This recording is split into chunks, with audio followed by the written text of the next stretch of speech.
우리 신령한 노래 144장에 정결한 마음 주시옵소서 이런 찬양이 있습니다.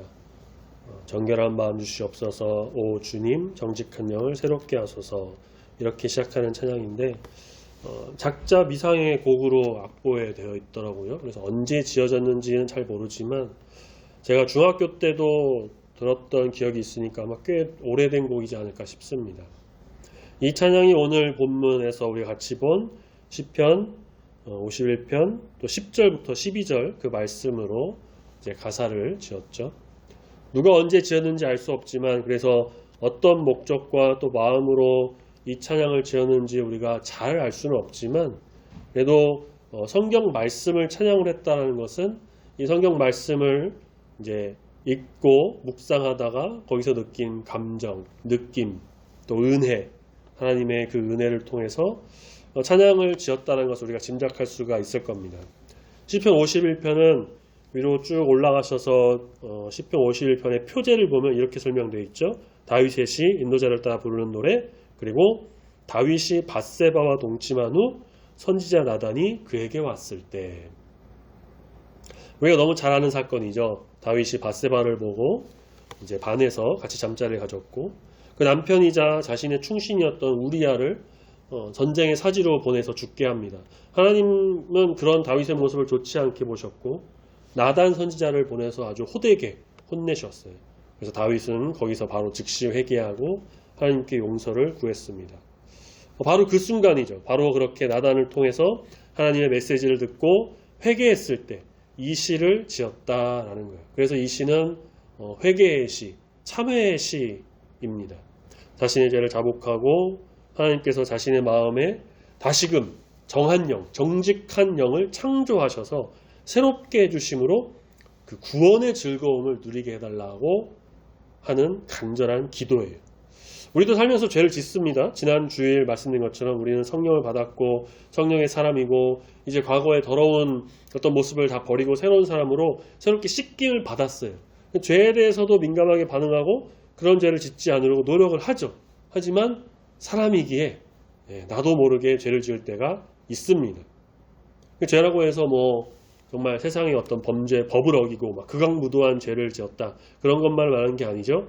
하나님 말씀에 불순종하는 것이 사실상 성도에게 있어서는 다 죄입니다. 그렇게 우리는 알게 모르게 죄를 짓고 그것을 깨닫고 또 양심의 가책을 느끼고 하나님께 무릎 꿇고 자복하는 심령으로 회개하죠. 회개함으로 거룩하고 정결한 주의 자녀로서 성령 안에 거하는 하나님의 자녀로서 살아가게 되는 겁니다. 오늘 우리가 이 말씀을 통해서는요, 깨달아야 할 것, 회개는 단순히 그냥 죄를 인정하는 데서 끝나는 게 아니라 하나님께서 우리를 새롭게 하셔서 다시 하나님을 찬양하고 또 증거하는 삶으로 회복시키는 어떤 은혜의 과정이다라는 것입니다.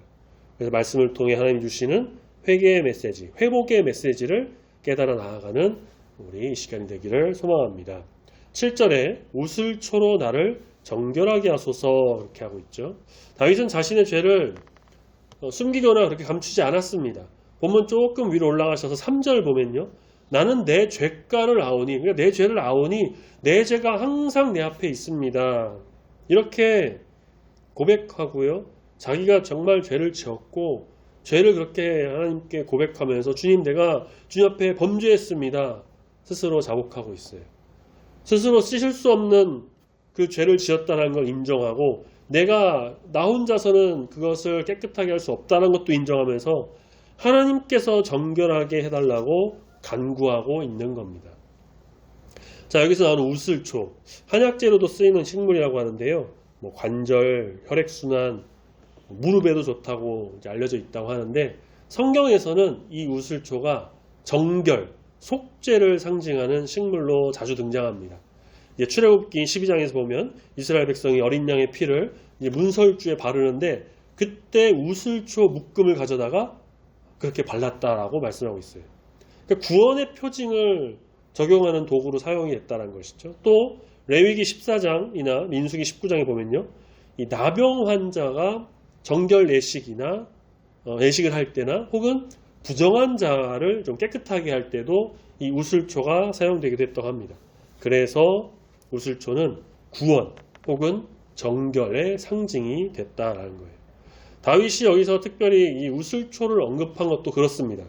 자기의 죄는 자기 힘으로 도저히 씻을 수 없는 악한 것이고 하나님만이 정결하게 해주시고 회복시켜 주실 수 있고 구원의 길로 갈 수 있게 해주시니 거룩하고 그 정결한 우슬초를 통해서 죄를 깨끗하게 씻어주시옵소서라고 간구했던 거죠.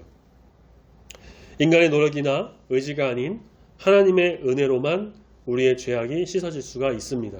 7절 하반절에서도 이렇게 말하고 있죠. 나의 죄를 씻어주소서 내가 눈보다 희리이다. 9절 주의 얼굴을 내 죄에서 돌이키시고 내 모든 죄악을 지워주소서. 다윗은 여기서 단순히 죄책감 제거를 말하는 게 아니고요. 하나님과의 온전한 관계 회복을 원하면서 정말 간절하게 회개하고 있는 겁니다. 우리는 실패를 숨기려고 하기도 하지만 하나님은 고백하는 자를 회복시켜 주십니다. 우리는 죄를 숨기고 감추고 속이려고 하기도 하지만 하나님은 그 죄를 다 고하는 자의 소리를 들으시고요. 거기서 응답해 주십니다. 신앙생활에서 정말 위험하다고 할 수 있는 것 중 하나가 뭐냐면은 죄 자체보다는 회개하지 않는 마음이겠죠. 죄는 지을 수가 있어요. 연약한 인간이기 때문에. 앞서도 말씀했지만 알게 모르게 우리가 죄를 짓고 또 세상 죄에 우리가 계속 다 노출되어 있기 때문에 그곳에서 살고 있는 우리이기 때문에 죄를 지을 수가 있어요. 그렇지만 그 죄를 감추고 속이고 피하고 숨기려고 하고 그래서 회개하지 않는 건 정말 위험한 것이겠죠. 부끄러울 필요도 없습니다. 하나님 앞에서 뭐가 부끄럽겠어요. 하나님께는 다 고백해야 됩니다. 모든 죄를 토해내고요. 그러면 하나님께서는 우슬초로 우리를 정결하게 해주신다는 거예요. 다시 회복시켜 주시는, 다시 은혜의 길로 이끌어 주신다는 겁니다. 이렇게 회개함으로 주의 길로 온전히 가는 저와 여러분 되기를 소망합니다. 10절 아까 말씀드렸던 그 찬양의 가사가 나오죠. 하나님이여 내 속에 정한 마음을 창조하시고 내 안에 정직한 영을 새롭게 하소서. 자, 여기서 창조하다라는 표현이 나왔습니다. 이거는 오직 하나님만 하실 수 있는 일을 의미해요. 사람은 창조할 수가 없어요. 창조는 정말 아무것도 없는 이 공간에서 그야말로 무에서 어떤 유를 새롭게 짠 하고 나타내면서 만드는 거죠. 근데 사람은 그렇게 할 수가 없어요. 사람이 만들어내는 어떤 새로운 물질 그런 것들은요 창조가 아니고요 발견 혹은 좀 조합한 거죠. 그 전에 있었던 것을 조합해서 만들거나 이전에 있었는데 몰랐던 것을 발견하거나 발명하거나 그런 것 뿐입니다. 창조는 오직 하나님만 하실 수 있는 겁니다. 다윗은 여기서 하나님의 그 놀라우신 창조 사역을 언급하면서 자신에게 있어서 단순한 환경의 변화가 아닌 정말 새 마음을 창조해달라고 원하고 있습니다. 죄로 인해 어둡고 더러워진 자기를 깨끗하게 씻어주시고 하나님이 창조하신 그 새로운 마음, 깨끗하고 정한 마음, 정직한 영을 새롭게 만들어주시기를 간구하죠. 그래서 다윗이 한 기도를 정리하면 이렇게 세 가지가 돼요. 첫 번째는 정한 마음을 창조하시옵소서. 두 번째는 주의 성령을 거두지 마소서. 참고로 구약 성경에서 이 성령이 언급되는 부분은요 정말 드문데 열왕기 하에서 이제 엘리야가 사역할 때 성령이란 말이 나오고요. 이사야 말씀에서 나오고 또 그리고 오늘 시편 이 51편 이 정도밖에 안 나옵니다.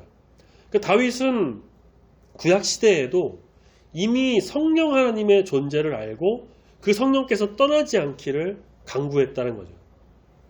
시편 그 150편 중에서도요. 이 51편에서 유일하게 성령이라는 말이 나옵니다. 세 번째 기도는 구원의 즐거움을 회복시켜 주소서. 죄는 기쁨을 빼앗아 가죠. 형식적인 신앙은 남아 있어도 구원의 감격은 사라집니다. 그래서 우리는 회개할 때 다윗이 했던 기도와 같이 기도를 해야 합니다. 죄악이 떠나가고 정한 마음을 새롭게 창조해 주시옵소서. 그리고 내 안에 성령을 거두지 말아 주시옵소서. 지난주에 말씀 우리 같이 봤지만 사실 성령께서는 한번 오시면 나가지 않으세요.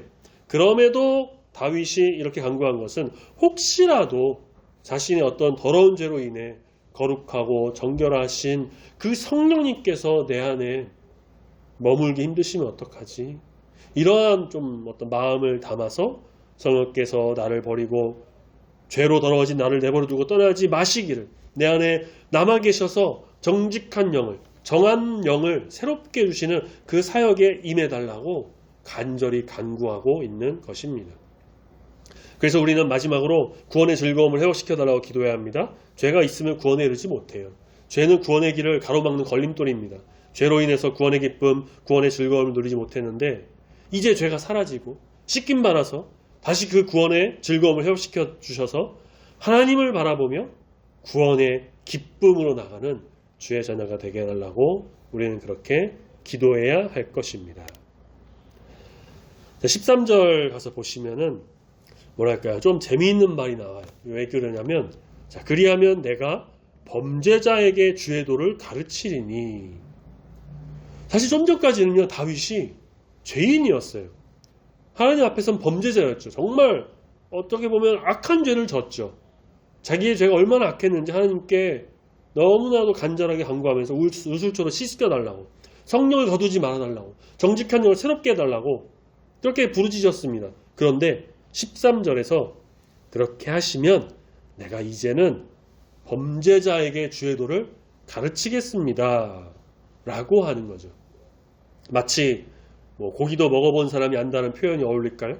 죄도 지어본 사람이 죄에 대해 잘 안다라고 할까요?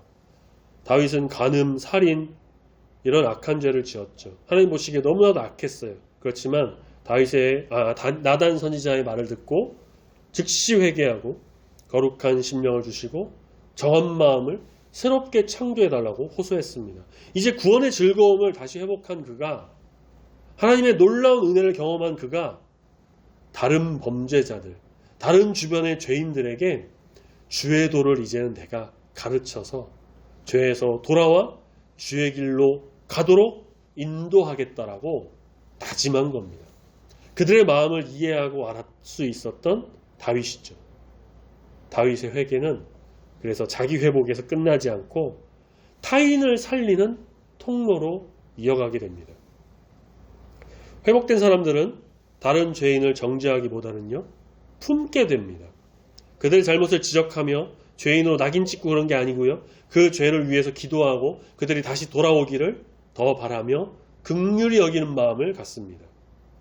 자신의 실패를 통해서 하나님의 은혜를 증거합니다. 자신은 죄로 인해서 실패를 한번 경험했으니 그 경험을 토대로 타인이 죄로 인해서 그런 죄의 구렁텅이에 빠지지 않도록 하나님의 신실하심을 보여준다는 것이죠. 그리고 입술이 열려 하나님을 찬양합니다. 14절에서 말하고 있죠. 내 혀가 주의 일을 높이 노래하리이다. 15절 내 입이 주를 찬송하며 전파하리이다. 찬양으로 하나님께 영광 올려드리고 찬양으로 다른 사람의 죄로 회복시켜주는 조력자의 역할을 하게 된다라는 거예요. 우리는 죄를 지었지만 하나님 앞에서 간절히 회개함으로 회복을 얻은 주의 자녀입니다. 먼저 주를 믿고 회개의 은혜, 구원의 기쁨을 맛본 자로서 이제는 우리가 주변의 타인들을 좀 돌보면서 그들에게 긍휼한 마음을 가져야 돼요.